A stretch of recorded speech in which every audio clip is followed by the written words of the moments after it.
There's no feeling more intense than starting over. If you deleted your homework the day before it was due, as I have, or if you left your wallet at home and you have to go back after spending an hour in the commute. If you won some money at the casino and then put all your winnings on red but it came up black. If you got your best shirt dry cleaned before a wedding and then immediately dropped food on it. If you won an argument with a friend and then later discovered that they just returned to their original view. Starting over is harder than starting up. If you're not ready for that, like if you've already had a bad day, then what you're about to go through might be too much. Feel free to go away and come back. I'll be here.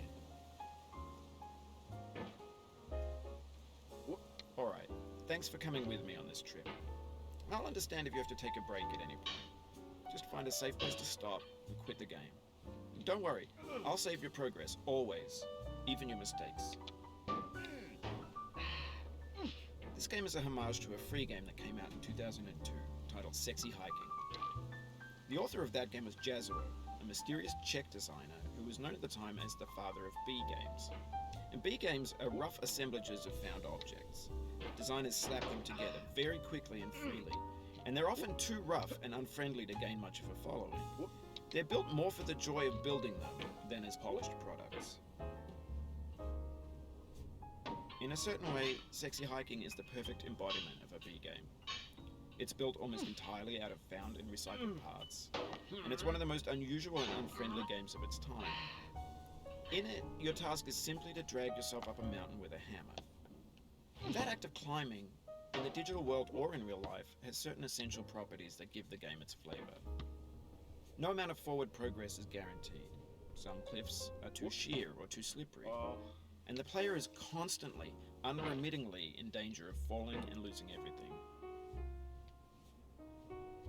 Anyway, when you start Sexy Hiking, you're standing next to this dead tree that blocks the way to the entire rest of the game.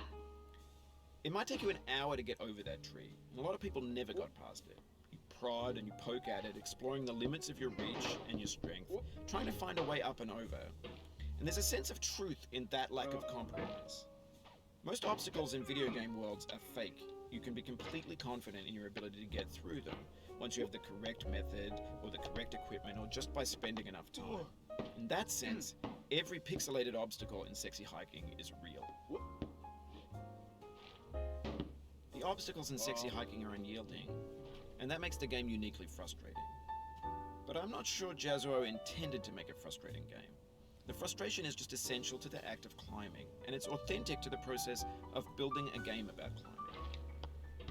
A funny thing happened to me as I was building this mountain.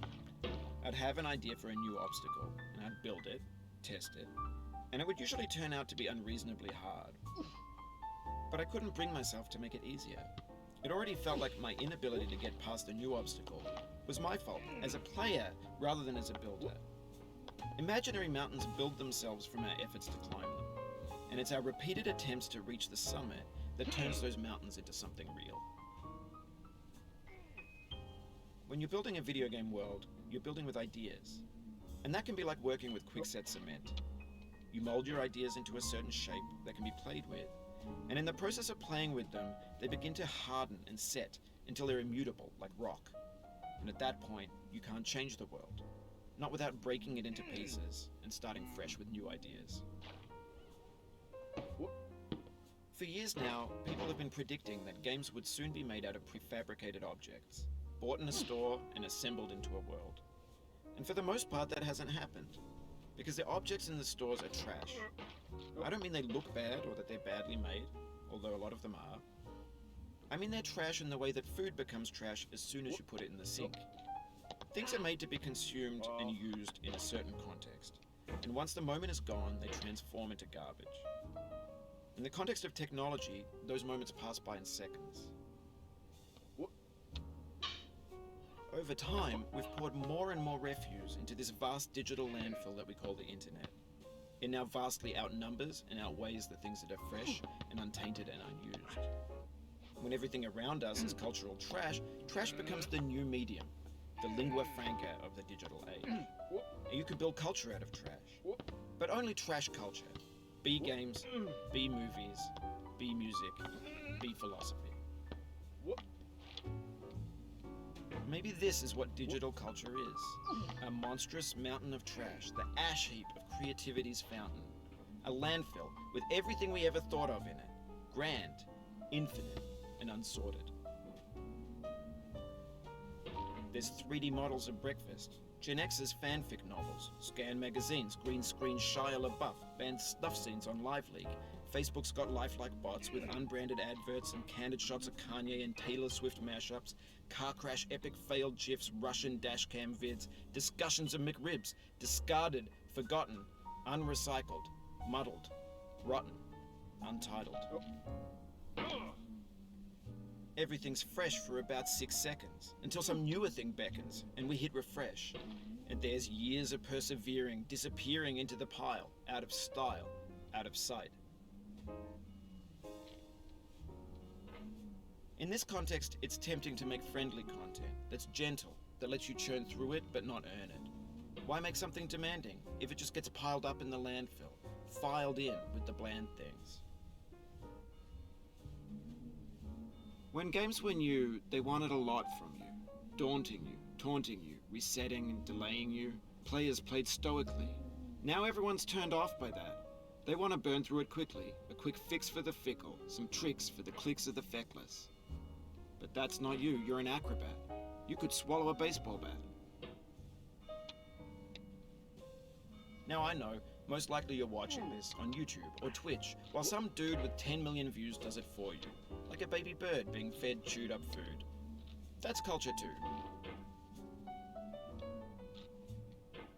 But on the off chance that you're playing this, what I'm saying is, trash is disposable, but maybe it doesn't have to be approachable. What's the feeling like?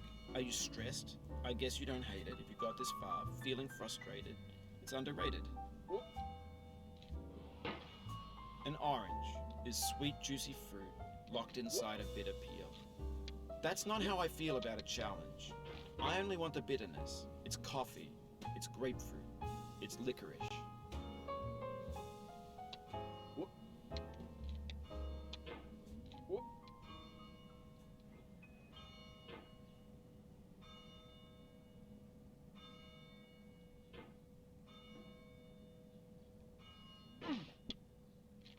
It feels like we're closer now. Composer and climber, designer and user. You could have refused, but you didn't.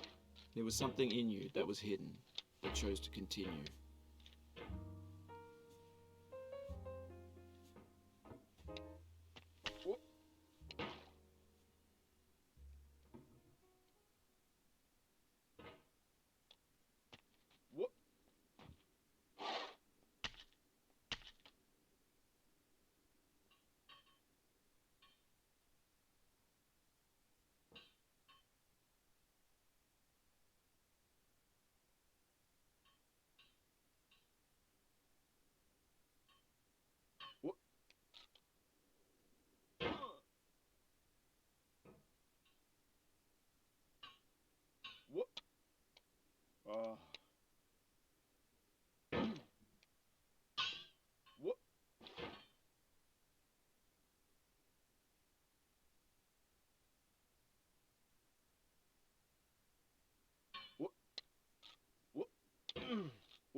It means a lot to me that you've come this far, endured this much. Every wisecrack, every insensitivity, every setback you've forgiven me is a kingly gift that you've given me.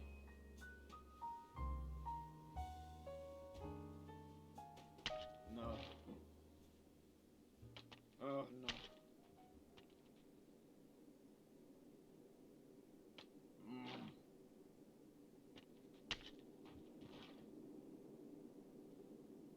We have the same taste, you and I. It's not ambition. It's ambition's opposite. An obdurate mission to taste defeat. You'll feel bad if you win, so I put this snake in for you.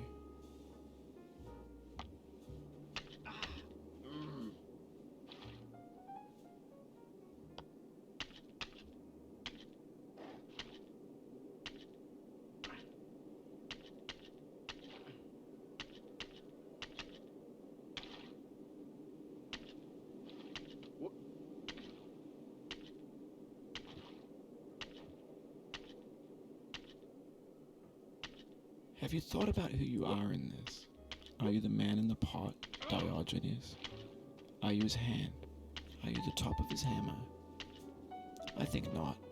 Where your hand moves, the hammer may not follow, nor the man, nor the man's hand. In this you're his will, his intent, the embodied resolve in his uphill ascent.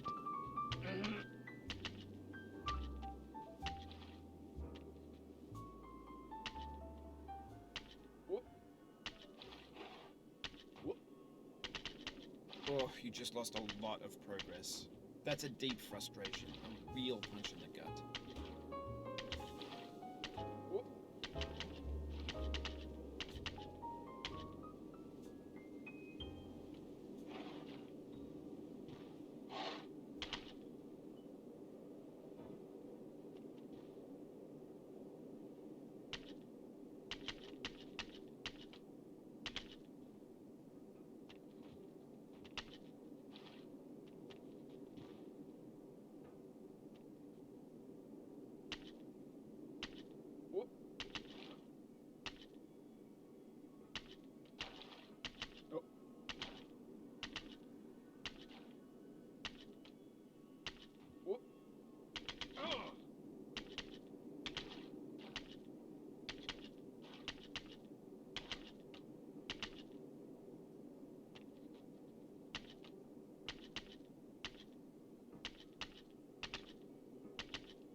Now, you've conquered the ice club, the platforms, the church, and the rectory, the living room and the factory, the playground, the construction site, the granite rocks, and the lakeside.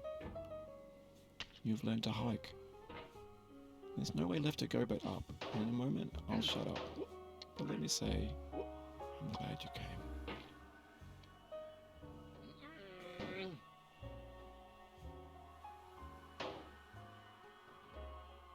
Oof, sorry about that.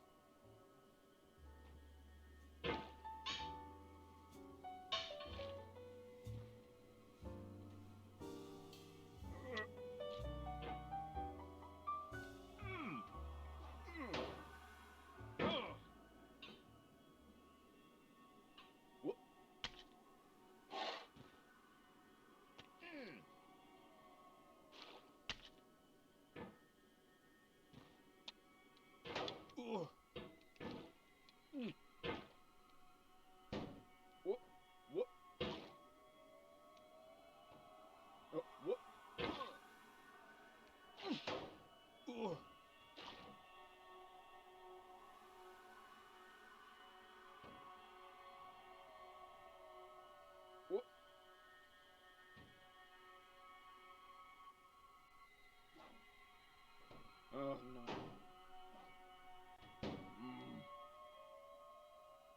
I dedicate this game to you, the one who came this far.